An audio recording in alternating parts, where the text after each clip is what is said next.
There was that one place I always thought about, and I just wanted to be there with you. The place that no eye has ever seen, the place that no heart has ever perceived. I had a great feeling inside of me. Selamat pagi anak-anak. Pagi, Pak. Selamat pagi Bapak. Terima kasih Raffi. Gimana kabarnya semua? Baik, Pak. Nah baik. Sebelum kita mulai pembelajaran, kita berdoa dulu ya. Iya, Pak. Mungkin Raffi bisa pimpin doanya. Baik Pak, teman-teman sekalian, mari kita berdoa sebelum belajar menurut agama dan kepercayaannya masing-masing. Doa dimulai. Doa selesai. Baik, terima kasih Pak Raffi telah memimpin doa. Kepada sekretaris, apakah hari ini hadir semua? Hadir, Pak. Baik, berarti hadir semua ya. Mungkin Bapak cek aja dulu daftar hadirnya. Jueria sana, Hadir, Pak. Natalia, Hadir, Pak. Mutiara Sakina, Hadir, Pak. Naila, Hadir, Pak. Ina Lesmania, Hadir, Pak. Jelita Andriani, Hadir, Pak. Raffi Hidayah. Hadirin Pak. Baik, hadir semua hari ini. Baik, sebelum kita memulai pembelajaran kita, ada yang tahu materi kita hari ini? Belum tahu Pak. Baik, belum tahu ya. Jadi kita hari ini akan membahas materi mengenai hukum Archimedes. Apakah sudah kelihatan? Oh, belum ya? Burem, Pak. Udah, Pak. Udah, Pak. Baik, sebentar Bapak buka videonya.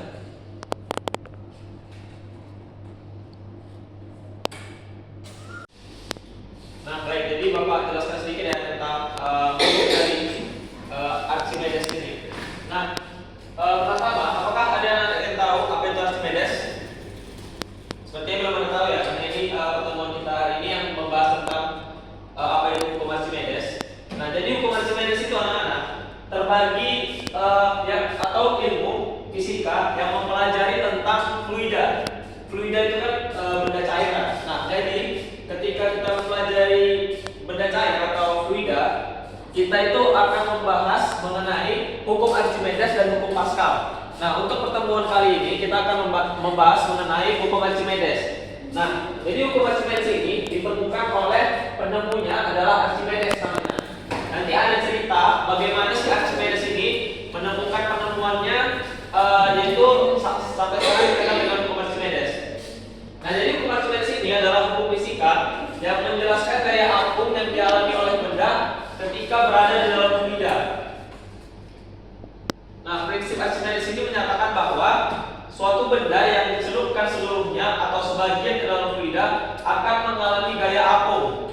Dan gaya apung ini ke atas yang besarnya sama dengan berat fluida yang dipindahkan oleh benda tersebut. Nah, jadi ada nggak yang tahu apa yang maksud gaya apung yang tadi dan kenapa dia terjadi? Ada yang tahu? Mungkin yuk, Bapak kasih kesempatan. Mungkin dari Mutiara dulu. Menurut saya itu, Pak, karena bahan kapalnya, Pak. Nah, kata Mutiara bahwa benda itu terapung karena bahan dari kapalnya. Misalnya kapal besar nih kan. Nah, dia berjalan di air, dia terapung tuh kan, ada gaya apung. Nah, menurut Mutiara itu karena bahan dari kapalnya. Ada yang jawaban yang lain? Saya, Pak. Baik, kita ganti ke Natalia dulu. Karena ada ruang kosong di bawah kapal, Pak. Nah, ada ruang kosong di kapal. Nah, ini jawaban dari Natalia. Nah, dari jawaban kedua yang kita dapatkan ini adalah sudah tepat. Bagaimana bahan dasar kapal itu biasanya tidak menggunakan alat-alat yang mudah diserap air seperti kapal atau lain dan sebagainya, kain atau yang lain sebagainya. Nah, Natalia juga lebih tepat bahwa di bawah kapal itu ada ruang kosong yang oksigen yang itu membuat gaya apungnya semakin besar.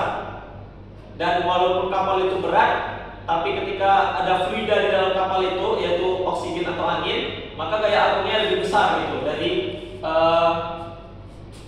gaya angkatnya atau gaya apung ke atas. Nah, di sini ada video hukum termodinamika yang sudah Bapak tulis tadi tentang bagaimana hukum termodinamika itu ditemukan dan apa sebenarnya hukum termodinamika itu. Sebentar ya, Pak buka dulu. Itu artinya kurang. Oh, udah sih Pak. Video sama. Iya video Pak. Bapak kerjanya malam-malam ya. Bapak, Pak, bentar ya. Pak, udah ada begadang ini ya. Bapaknya suka nggak tidur ini pasti. Bapak jaga anak ya Pak. Udah berapa Pak anaknya Pak?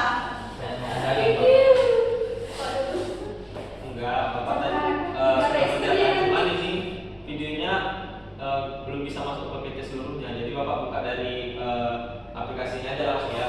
Nah, please. Jadi Bapak ada sebuah video tentang bagaimana hukum Archimedes itu ditemukan dan sebenarnya apa itu hukum Archimedes. Sebentar ya. Pak. Nah, ini hukum Archimedes. Pak, masih belum. Pak, masih belum Pak. Belum tulisannya Pak. Cek lagi ya. Nggak di situ nih Pak. Pak, Bapak itu. Pak.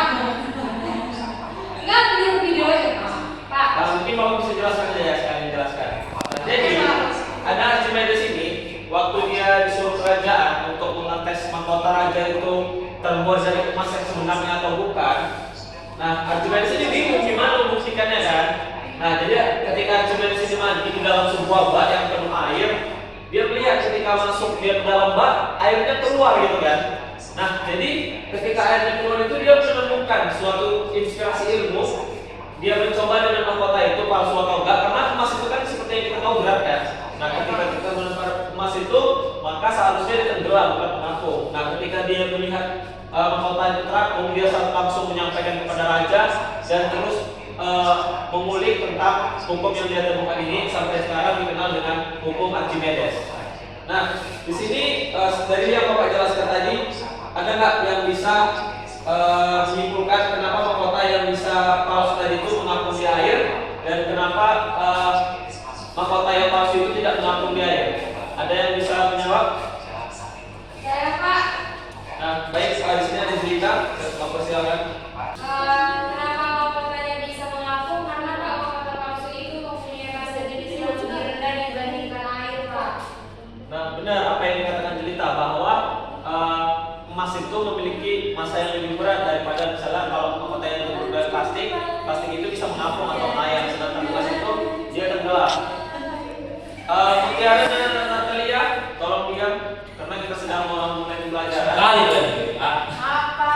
Nah, iya, karena kalau Bapak ketika menjelaskan dan kalian berbicara, jadi pembelajaran akan seimbang nanti. Karena kan pembelajaran kita akhirnya Masuk rumah itu. hukum Archimedes. Silakan aja Pak. Gitu Rafi. Oke, jangan dibuat lagi ya. Iya Pak. Nah, baik, hukum Archimedes itu adalah bagian dari ilmu fluida yang membahas bagaimana benda itu bisa melayang, mengapung, dan tenggelam gitu kan. Nah, untuk selanjutnya Bapak akan bagikan ke dalam dua kelompok. Yang pertama ada Jelita, Raffi, Juwairia, dan kelompok kedua ada Natalia, Ina, dan Naila dan Mutiara. Nah, Bapak persilahkan kalian dulu berdiskusi selama sekitar 2 menit. Nah, nanti Bapak akan mengecek pekerjaan kalian itu. Nah, tugas kalian adalah mendiskusikan kenapa benda itu terapung dan kenapa benda itu melayang dan kenapa benda itu tenggelam. Kan ada 3 tuh kan. Nah, tadi kan kita sudah membahas tentang massa berat yang menggabungkan hukum Archimedes tadi dan lain sebagainya, fluida. Nah, menurut kalian kenapa ada benda melayang, benda mengapung, dan benda tenggelam? Seperti yang kita ketahui, benda terapung contohnya itu seperti kapal yang telah kita bahas tadi, dan juga ada yang melayang seperti kapal selam mungkin kan. Nah, dan yang terakhir itu misalnya yang tenggelam seperti kita ketika kita melempar batu. Nah, kalau pasti kalian waktu untuk mendiskusikannya. Baik, mungkin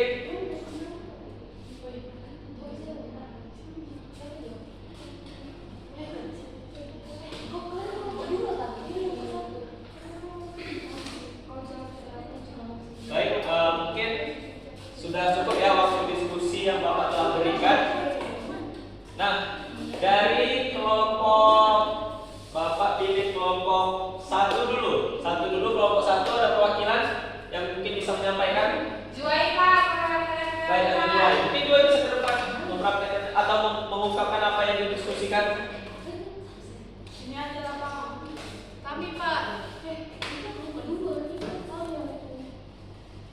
Nah, Juwai Bapak kelompok 1 mungkin bisa mendeskripsikan tentang tenggelam deh, tenggelam. Tenggelam itu kenapa dia? Why? Kenapa dia bisa tenggelam itu? Coba mungkin Juwai. Jadi Pak, tenggelam itu jika massa bendanya lebih besar dari massa jenis dan cairnya Pak. Maka gaya angkat lebih kecil dari berat benda. Nah, gaya angkat lebih kecil dari berat benda. Nah, itulah kenapa dia ketika masuk ke dalam lidah atau air, dia tidak mengapung atau melayang, dia langsung menuju dasar karena masanya itu besar daripada air itu tadi. Nah, mungkin selanjutnya untuk terapung dan melayang mungkin bisa disampaikan oleh kelompok 2. Tapi Pak, Baik, mungkin perwakilan dari kelompok 2 ada Ina, coba silakan. nah di mana Pak terapung itu jika massa benda lebih kecil dari massa jenis zat lain, di mana gaya angkatnya lebih besar daripada berat benda. Lalu melayang Pak, jika massa jenis benda sama dengan massa jenis zat lain, maka gaya angkat sama dengan berat benda Pak. Benar apa yang dikatakan Ina tadi. Jadi ketika kita melihat hukum Archimedes ini, kita melihat pengapung, melayang dan tenggelamnya itu, kita lihat aja masanya itu dengan massa jenis airnya itu tadi, apakah dia lebih besar atau lebih kecil. Kalau misalnya lebih besar masanya, massa bendanya, maka dia tenggelam dan seterusnya sampai dia menjadi terapung. Nah, mungkin itu untuk pertemuan kita hari ini. Jadi Bapak simpulkan sedikit, kita beri applause dulu untuk diskusi dan tanya jawab kita hari ini. Nah, jadi dari yang kita mempelajari hukum Archimedes ini tadi, bahwasanya hukum ini menjelaskan ketika suatu saat benda yang dicelupkan ke dalam zat cair akan dipindahkan oleh benda tersebut. Dan di video tadi juga dijelaskan bagaimana benda tersebut membuktikan tentang mahkota keahlian raja tadi dengan mas murni atau benda yang lebih berat. Nah, ketika habis mengapung, maka gaya angkat yang lebih besar daripada beratnya. Hal ini menegaskan pentingnya massa jenis dan menentukan apakah suatu benda itu akan terapung, melayang, atau tenggelam. Nah, untuk menambahkan pemahaman kalian tentang hukum Archimedes, Bapak berikan nanti tugas untuk rumahnya, dikerjakan di rumahnya masing-masing. Tugas kelompok apa individu Pak? Ini tugas kelompok karena hanya 3 soal. Nanti bisa dikerjakan di rumah masing-masing dan dikumpul di pertemuan kita selanjutnya. Kelompok masing-masing. Ya kan bisa. Kerja sendiri-sendiri. Baik, mungkin sekian ya untuk pembahasan kita hukum Archimedes di pertemuan kali ini. Sampai jumpa di pertemuan berikutnya. Bapak akhiri, akhirul kalam. Assalamualaikum warahmatullahi wabarakatuh. Selamat pagi untuk kita semua.